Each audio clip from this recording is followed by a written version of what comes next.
Hi, I'm Leah and welcome to the Not Only Carrots cooking show. Today I'll be making for you the mushroom parsley pasta from page 74 of my brand new cookbook, No, We Don't Only Eat Carrots, Plant-Based Food for Humans. This meal is a meal that is served with freshly cooked pasta and it serves two. So make sure you have your pasta ready to go once your sauce is ready. You can actually cook the pasta while you're making the sauce as well. You need 2 litres of boiling water with 1 teaspoon of salt added. And we will add to that half a bag of wholemeal or whole wheat pasta. It's roughly 250 grams. We will now bring that to the boil on the stove for roughly 14 minutes. But you can cook it for as long as 21 minutes to get the pasta to taste more like white pasta, and that's how we prefer to do it. You can leave the lid on if it doesn't bubble over, but if it does, just change that. Now we will prepare our mushroom parsley pasta sauce. To start off with, you'll need a large pan and it'll need to be on a medium-high heat. You'll take 1 medium onion, add that to the pan, and add along to that 1½ stalks of celery, thinly sliced, plus a couple of tablespoons of olive oil.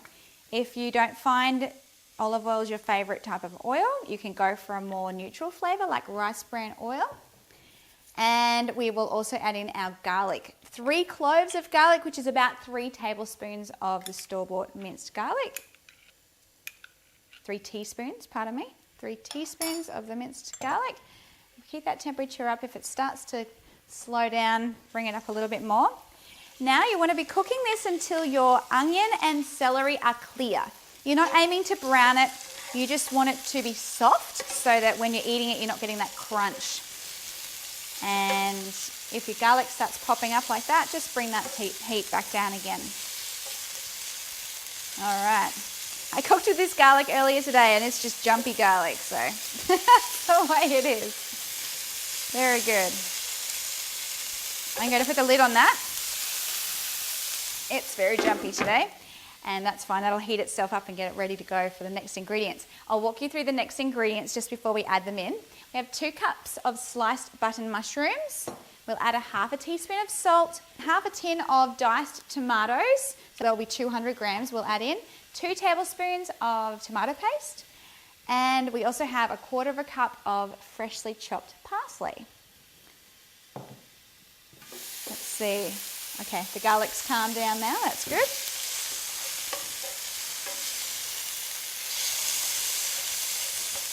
All right, that onion's looking nice and clear. Remember, you're not trying to brown it, you're simply making it clear and soft.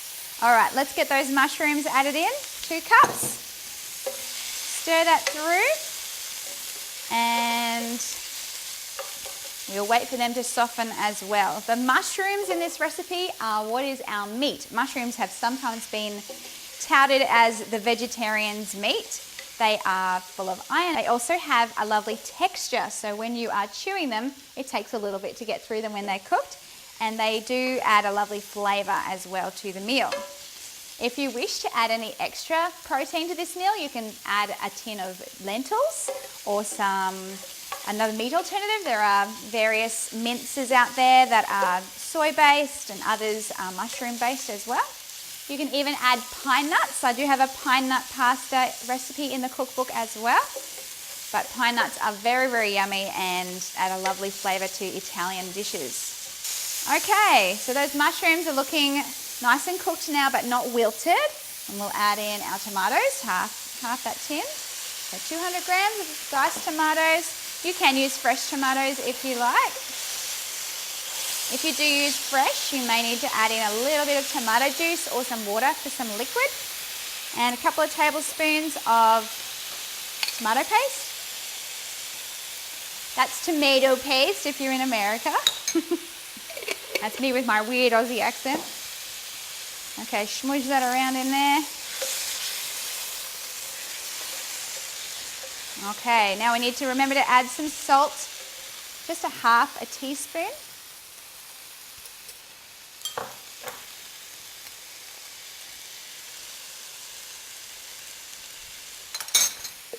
All right, stir that through. As you can see, it's very quick. I'm virtually finished. So you want to make sure that pasta that you're cooking is either on the stove ready to get off once you're finished with this, or it's already cooked before you start. And our final ingredient, I'll just turn that heat right down now. The final ingredient is our 1/4 cup of fresh parsley. You can chop that by hand, or if you have a Thermomix, you can blend it up speed 9 for a couple of seconds and it'll chop it. Stir that through. Oops, got myself. And the parsley doesn't need to cook, so that's fine now to go. So all you have to do now is we just take this beautiful topping and stir it through your 1/2 packet of cooked pasta. So if I were using the spirals, I would just cook half the packet, which works out around, I think it's 250 grams of the dry. Cook that up, drain it out, and then stir it through, and that is the yummy parsley pasta. You can use penne like I do in the book, which is a thicker pasta. It has a quite chewy texture, but if you prefer a softer, gentler pasta, go for your spirals, and if you're a spaghetti person, you can use that too. So there is no limit to your creativity with this meal. I hope you've enjoyed seeing how easy and quick vegan cooking can be. Please subscribe to our channel, click like, share this video with a friend, and we will see you very soon with lots more cooking shows. We have vegan information shows. My kids join in as well. And if you have a question or perhaps a recipe that you would like to see me veganize or present on the show, make sure you leave a comment below, and we will see you next time.